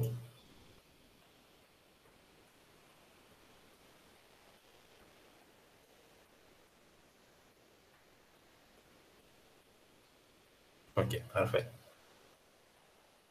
Donc ici, une apparence est faite de deux images. Tu as une image que tu peux récupérer sur Google et une image, la même image en noir sur blanc. C'est la somme de ces deux images qui te fait une texture. OK? Donc, si vous allez sur Google, vous pouvez récupérer n'importe quelle image de bois, de fer, de tout ce que vous voulez, de pierre et de trucs. Vous la mettez en noir sur blanc. Et quand vous créez un matériau, vous mettez l'image là, ici, et l'image en noir sur blanc ici. Donc, vous aurez un matériau qui aura l'apparence de ce que vous avez pris sur Google. Vous pouvez même prendre une photo dehors, sur un mur que vous avez vu dehors. Vous la mettez en noir sur blanc et vous créez votre matériau de la même manière. On reverra tout ça quand on va faire les matériaux. Mais il faut savoir que c'est juste un fichier PNG et PNG. Donc, ces fichiers-là, ils sont quelque part ici. Je vais agrandir ça. Donc, comme vous voyez, en fait, c'est juste des images carrées. Une en couleur et une en noir et blanc. Une en couleur et une en noir et blanc. Couleur, noir et blanc. Donc, le chemin d'accès, c'est celui-là. Programme file, command file, shared, matériel, texture 1 et mat. Donc, sur ce chemin-là, vous venez vous ouvrir mat là. Les images que vous allez, les textures que vous voulez créer, vous allez les enregistrer dedans. Donc, quand vous créez un matériau maintenant, vous pouvez toujours aller récupérer la texture que vous voulez et l'affecter à ce matériau-là. Donc, retenez aussi ce chemin-là. Programme file, command file, Autodesk Charest, matériel, texture 1 et mat. C'est bon, on a noté?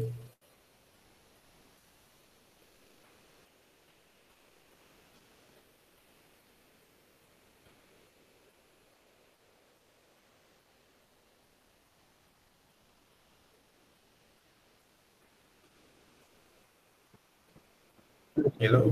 Je ne suis pas. Le chemin là, je n'ai pas. Ah, le chemin, il est là. Je le copie juste ça en fait. Programme file, command file.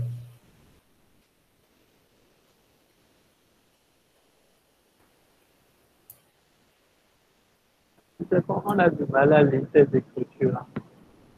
Bon, en tout cas, moi. Ah bon? Oui. Attends.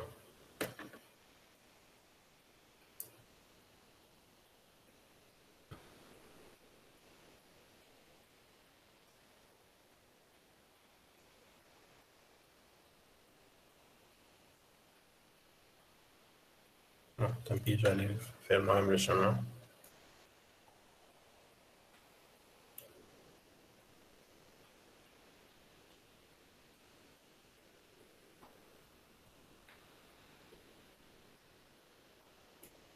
Donc, on a dit C.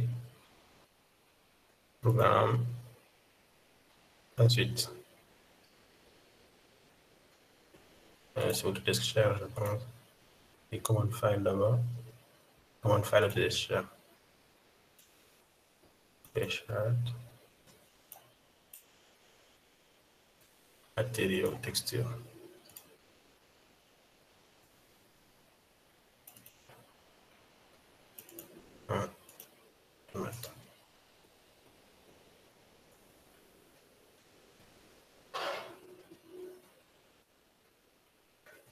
Là, c'est bon, tu arrives à voir?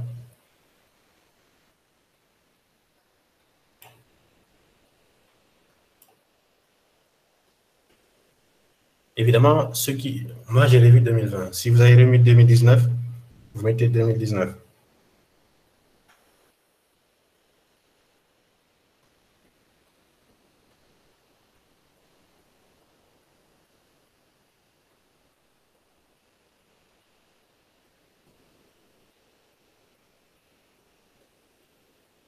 C'est vrai, vous pouvez faire une capture d'écran aussi, comme ça, vous avez ça. On peut continuer, j'ai fini. OK. Donc, en gros, ce que vous avez vu là et appris là aujourd'hui, c'est ce qu'il faut avant de se lancer sur Revit. C'est pas que on n'a pas commencé le cours encore, c'est juste que on a fait le tour du logiciel. Vous savez comment le logiciel est organisé, comment est-ce que on trouve les onglets, comment est-ce qu'on retrouve les onglets quand on les a perdus. Vous savez que la propriété, à quoi ça sert, l'arborescence, à quoi ça sert. OK? Donc, la prochaine fois, on va maintenant entrer dans le vif du sujet et commencer à faire le projet en question. Donc, comme je vous disais, le projet qu'on va faire, ça sera... je vous l'ai envoyé dans le groupe, je ne sais pas si vous l'avez vu.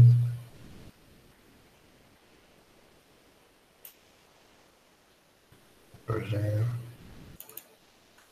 Ça.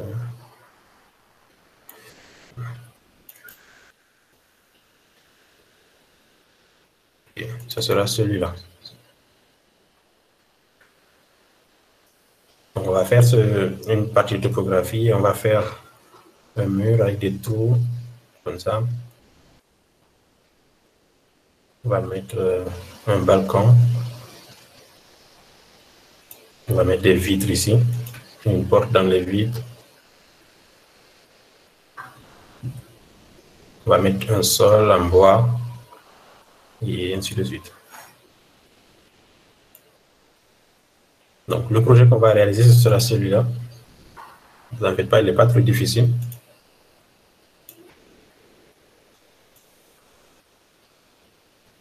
Normalement, si vous faites tout bien et que vous êtes vraiment assidu, on peut faire ça le plus rapidement possible avant même peut-être, on va dire, la 5e séance, on aura fini.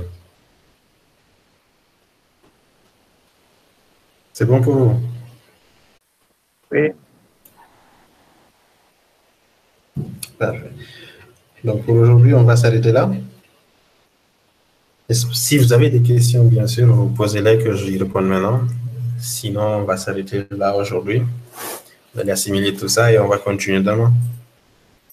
Ah oui. C'est quoi les jours sur lesquels vous voulez qu'on tombe dessus? Parce que j'ai posé la question 1 million de fois. Le plus qui est ressorti, c'était lundi, mardi, jeudi, vendredi et samedi. J'avais demandé 4 jours dans la semaine, mais on peut faire 3 jours dans la semaine et 1 jour dans le week-end.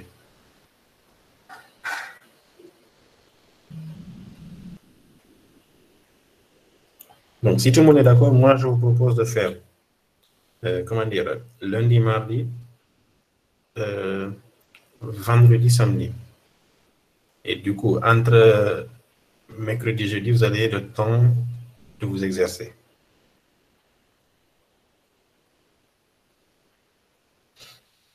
Fatima, quand j'ai pris la photo, on n'avait pas encore fait la toiture. Mais on fera la toiture après.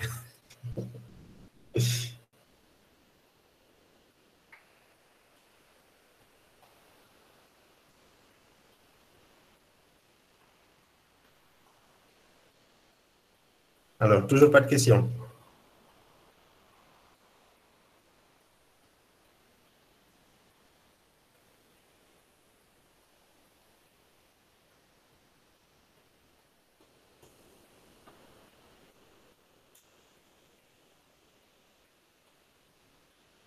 Donc, notez qu'on est en train de faire une plateforme pour continuer les cours à distance. Oui, j'ai entendu dire que l'ESP voulait faire ça. Bon, il y a déjà d'autres plateformes. Ils vont utiliser des plateformes comme Zoom, Hangout et ainsi de suite.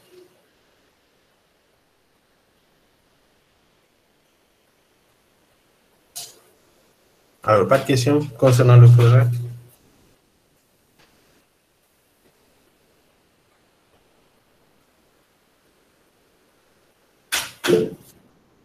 Hamza, on peut partir. Moi, j'ai faim. Bon, oui, on va s'arrêter là pour aujourd'hui. Ok, merci beaucoup. Pour les jours, Audrey, on a retenu lundi, mardi, vendredi, samedi.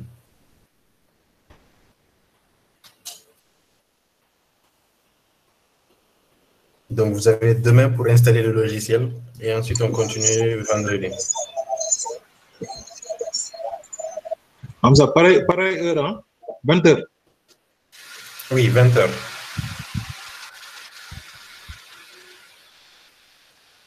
C'est bon pour tout le monde?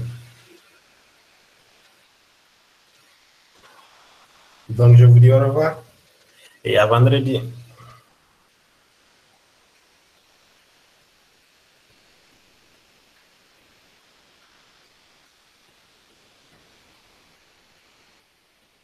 Ok, au revoir et à vendredi.